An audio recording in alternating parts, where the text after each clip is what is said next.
தமிழ்நாடு தான் விஜய், விஜய் தான் தமிழ்நாடு அப்படின்னு நான் சொல்லியிருந்தேன். அது ஏன் அப்படி சொன்னேன் அப்படின்னா, தமிழ்நாட்டு மக்களுடைய ஒரே பிரதிநிதியா, உண்மையான ஒரு பிரதிநிதியா நாம மட்டும்தான் இருக்கிறோம். ஏண்டா கனவா இருந்தாலும் ஒரு நியாயம் வேணாமாடா? நம்மளுடைய சிறுபான்மை சகோதரர்களை பயமுறுத்தி பயமுறுத்தி ஒரு ஏமாத்து வேலை ஒன்று செய்வாங்கல்ல, அது இனிமே அவங்களால தொடர்ந்து செய்ய முடியாதுன்னு அவங்களுக்கு தெரிஞ்சு போச்சு. அதனால தான் நான் என்ன பேசினாலும் அதை திரிச்சு பேசுறது, அந்த தில்லு முள்ளு வேலைகள்லாம் அவங்க செய்ய ஆரம்பிச்சிட்டாங்க. இப்ப பார்த்தால் நம்ம கிட்டே ஒரு ராவுகாலம் வந்து வம்புழுத்துக்கிட்டு இருக்கு. அப்படியே இந்த ஊர்ல இருந்தாலும் அந்த ராவுகாலத்தை சமாளிக்க முடியுமான்னு கேட்டு சொல்லு. சென்னையில் டெல்லி டெல்லின்னு கூவுறதும், அடிக்கிற கொள்ளைக்கு ரைடு வந்துட்டா டெல்லிக்கு வெள்ளை கொடை பிடிக்கிறதும், இதெல்லாம் யாருன்னு உங்களுக்கே நல்லா தெரியும். டேய், இவன் வேற என்னை ரொம்ப டார்ச்சர் பண்றான்டா. தமிழ்நாட்டை காப்பாத்துறது திமுக தான், தமிழ்நாட்டை பொழைக்க வைக்கிறது திமுக தான், இதெல்லாமே பண்றது திமுக தான், ஸ்டாலின் சார் தான். இதெல்லாம் ஒர்க் அவுட்டே ஆகாது பாஸ். என்ன கொந்தளிச்சாதீங்க, என்ன பொறுமையா கடப்பிடிங்க. அறியாப்புல தெரியாம கேட்டான். சின்ன பசங்களாம் சொல்ல ஆரம்பிச்சிட்டாங்க, ஓம் சக்தி பராசக்தி, திமுக ஒரு தீய சக்தி. நீ என்னடா சொல்றது சொல்ற புண்டை? எங்களுக்கு தெரியும், நீ சூத்த மூடு. கிரிக்கெட்லயும் விசில போடுறது தமிழ்நாடு தான். சிஎஸ்கே வரப்போற எலெக்ஷன்லயும் விசில போட போறது நம்ம டிவிக்கே தான். தமிழ்நாடு தான் டிவிக்கே, டிவிக்கே தான் தமிழ்நாடு. அதாவது வாய்க்கு வந்தபடி எல்லாம் பேசப்படாது. எதா இருந்தாலும் நியாயமா பேசணுமா இல்லையா? இந்த அணி அந்த அணி டெல்லி அணி இதெல்லாம் அனைத்தும் உடைஞ்சி நொறுங்கும், டிவிக்கே அடிச்சு நொறுக்கும். அப்படியே அறுத்து தள்ளிட்டாலும் எனக்கும் என்னுடைய மக்களுக்கும் நடுவுல வேற யாராலையும் உள்ள நுழையவே முடியாது. இது ஒரு அம்மா பையன் உறவு, அப்பா புள்ள உறவு, அண்ணன் தங்கச்சி உறவு, அண்ணன் தம்பி உறவு, அக்கா தம்பி உறவு. இது சும்மா ஒரு எலெக்ஷனுக்கு வந்த உறவு அப்படின்னு நினைச்சிடாதீங்க. இது இயற்கையாகவே அமைஞ்ச உறவு. அவனை சொல்லி நிறுத்துங்களேன்டா. அவன் நிறுத்துற, அது லூசுக்கு மட்டும் வந்துட்டே இருக்கான். வர்ற நிறுத்துற அவனை. பைத்தியக்காரப்ப எதுக்குடா வரீங்க எங்கெல்லாம்? மத்தவங்களுக்கு வேணா இது எலெக்ஷன், ஆனா எனக்கும் என்ன நேசிக்கிற மக்களுக்கும் இட் இஸ் an emotion. அடங்கொம்மால இப்படி இருக்கும்போது வீட்டுக்கு வீடு விஜய், தமிழ்நாட்டுக்காக விஜய், வெற்றி பேரணியில் தமிழ்நாடு, இதெல்லாமே 100% இந்த எலெக்ஷன்ல அது ப்ரூவ் ஆகும். இது நம்ம ஆட்டம். எதிர்க்க நிக்கிறவன் கல்கழுத்து போனோம். நீ ஏறி யார கபில, அது நம்ம காலம், பாத்துக்கலாம். ஊழலற்ற உண்மையான சமூக நீதியை நிலைநாட்ட நம்ம ஆட்சியை அமைப்பீங்க தானே? உங்களை தான் கேட்கிறேன், நம்ம ஆட்சியை அமைப்பீங்க தானே? இந்த விஜய்க்கு ஒரு வாய்ப்பு கொடுப்பீங்க தானே? உண்மையிலேயே கொடுப்பீங்க தானே? இந்த விஜய நம்புறீங்க தானே? ஒவ்வொரு வீட்லயும் விசில் சத்தம் கேட்கும் தானே? இரியா, அதான் எல்லாம் வந்திருக்காங்கல்ல, அப்புறம் எதுக்கு எடுத்தாலும் ஹே ஹேன்னு கூவிக்கிட்டு இருக்க. இந்த உலகத்தையும் மனிதர்களையும் படைச்சது கடவுள்னு சொல்லுவாங்க. ஆனா அந்த கடவுளுக்கே படையல் போடுற உயர்ந்த மனிதர்கள் தான் நம்ம விவசாயிகள். நீ என்னடா சொல்றது சொல்ற புண்டை? எங்களுக்கு தெரியும், நீ சூத்த மூடு. இந்த பூமியில உயிர் இருக்குது, இந்த பூமியில பூ பூக்கும், காய் காய்க்கும், பூத்து குலுங்கும்னு இந்த பூமியை அழகா காட்டி, இந்த பூமியை என்னடா இது ஓவரா இருக்கிறான்? சாமி ஆக்கிறதுல இயற்கையோட சேர்ந்து நம்ம விவசாயிகளுக்கும் ஒரு முக்கிய பங்கு ஒன்று இருக்குது. அதனால நான் ஏதோ ஓவரா ஏதோ சொல்றேன்னு நினைக்காதீங்க. அட சொட்ட தலையா, சொன்னதே திரும்ப திரும்ப சொல்றானே, என்ன வியாதி உனக்கு?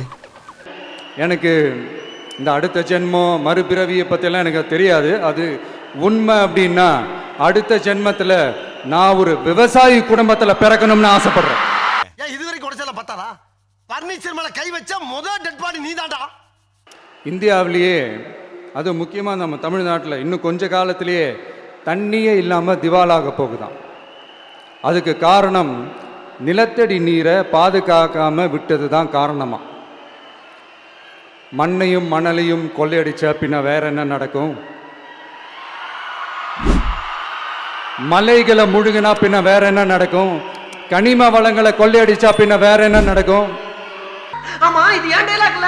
உலகத்துல தண்ணீரை விற்பனை செய்தது போல உலகத்திற்கு இந்த முதலாளிகள் செய்த துரோகம் எதுவும் இல்ல. 800 கோடி மக்கள் நாம இருக்கோம் உலகத்துல. 100 கோடி மக்களுக்கு தான் தண்ணீர் இருக்கு. இதை சொன்னது யாரு? தமிழ் அறிவியலின் பெருமை மிக அடையாளமாக இருக்கிற நம்ம ஐயா அப்துல் கலாம் அவர்கள். 100 கோடி மக்களுக்கு தான் தண்ணீர் இருக்கு. மீதி 700 கோடி மக்களுக்கு என்ன செய்வ?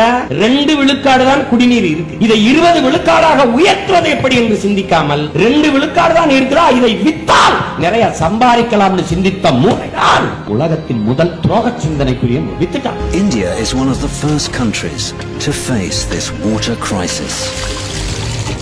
ஒரே கேள்விதான் நான் உன்கிட்ட கேட்பேன். தண்ணீரை நீ கடையில் போய் போத்தலில் வாங்கி குடிக்க, மனிதனை தவிர வேற எந்த உயிரினம் கடையில் வாங்கி குடிக்க முடியும்? இந்த கேள்விக்கு யார் இடத்துல பதில்? சிட்டு குடிக்குமா? காக்கை குடிக்குமா? கொக்கு குடிக்குமா? தேனி குடிக்குமா? வண்டு குடிக்குமா? வண்ணத்து பூச்சி குடிக்குமா? யானை குடிக்குமா? பூனை குடிக்குமா? கரடி குடிக்குமா? சிங்கம் குடிக்குமா? நரி குடிக்குமா? நாய் குடிக்குமா? வாய்ப்பு.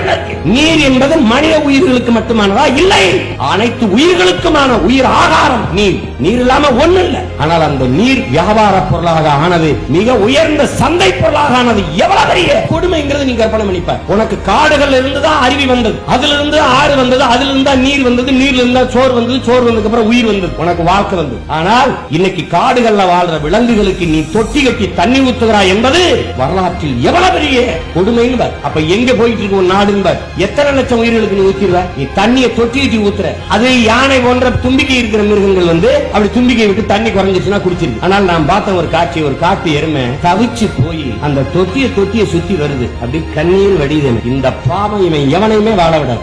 அடிச்சுக்கான் உன் நிலத்தை. நீ எதை பத்தி கவலைக்கிற? நீ கொடுக்கிற காசை வச்சு 8 நாள் வாழ்ந்துருவ. பெரிய பாடையை கட்டி பெரிய தேரை கட்டி தூக்கிட்டு போனாலும் செத்தது செத்ததானா ராஜா? நீ என்ன ராஜா வாழ்ந்துற போற? நீ என்னைக்கு இந்த சிந்தனைக்கு வர போற?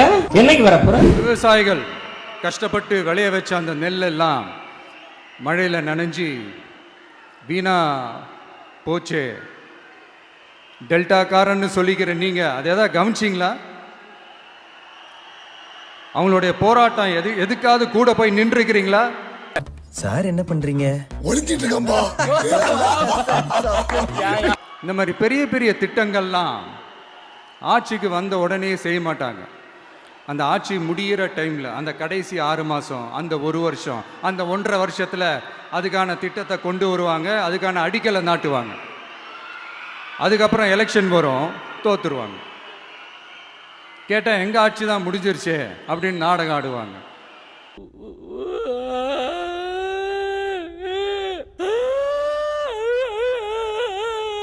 ஸோ இப்படிலாம் நம்ம பேசினா காவிரி பிரச்சனையில் உன் கருத்து என்ன? முல்லை பெரியார் பிரச்சனையில் உன் கருத்து என்ன? இப்படிலாம் அதெல்லாம் பற்றி உனக்கு என்ன தெரியுமா அப்படின்னு கேட்க ஆரம்பிச்சிருவாங்க. ஐயா, உலக மகா மேதைகளே, ROV, ரிமோட்லி ஆபரேட்டட் வெஹிக்கிள், அதை வச்சு தண்ணிக்குள்ளேயே போய் அணைகளோட உறுதித்தன்மையை ஆராய்ச்சி பார்க்குற வரைக்கும் நான் எல்லாம் தெரிஞ்சுதான் வச்சிருக்கிறேன்.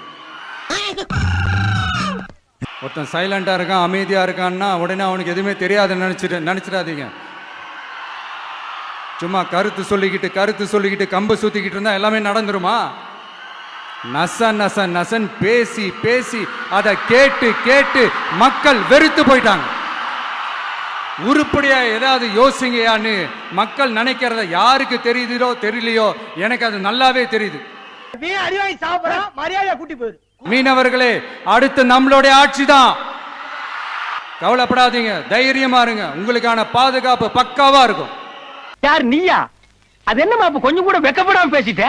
நம்ம டிவிக்கு ஆட்சி வந்ததும் பரந்தூர் போராட்டம், அரசு ஊழியர்கள் ஆசிரியர்கள் போராட்டம், போதைப் பொருள் எதிர்ப்பு போராட்டம், வரி உயர்வு போராட்டம், மீனவர்கள் போராட்டம், போக்குவரத்து ஊழியர்கள் போராட்டம், சாதிவாரி கணக்கெடுப்பு போராட்டம், சாம்சங் தொழிலாளர்கள், டங்ஸ்டன், விவசாயிகள் போராட்டம், மின்கட்டண உயர்வு எதிர்ப்பு போராட்டம், இஸ்லாமிய அமைப்புகள், செவிலியர்கள், மருத்துவர்கள், இந்த மாதிரி போராட்டங்கள்.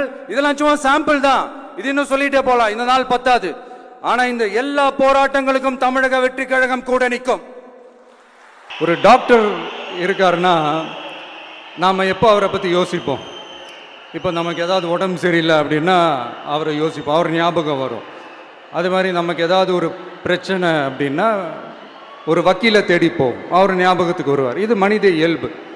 அந்தந்த பிரச்சனை வரும்போது நம்ம அவங்கவுங்கள தேடி போவோம். ஆனால் ஆன் அ டெய்லி பேசிஸ். நம்ம சும்மா சாப்பிடும் போது கூட நம்மளை அறியாமல் ஒருத்தவங்களை பற்றி நினைப்போம். நம்மளை அறியாமல் அவங்களுக்கு நாம் நன்றி சொல்லுவோம். அந்த மதிப்பிற்குரிய அந்த மனிதர்கள் வேற யாரும் இல்லை, விவசாயி விவசாயி விவசாயி. உழவை மீட்போம், உலகை காப்போம். நமது சின்னம் விவசாயி. உழைக்கும் மக்கள், அன்றாட தினக்கூலிகள், பஞ்ச பராரிகள், பாக்டாளி வக்கன், வேளாண் பெருங்குடி மக்களின் வாரிசுகள். எங்களுக்கு வாக்கு தந்து வலிமைப்படுத்துங்கள். ஓட்டு பாருங்க, ஓட்டு அப்புறம் பாருங்க தமிழர் நாட்டை. Thank you thank you thank you.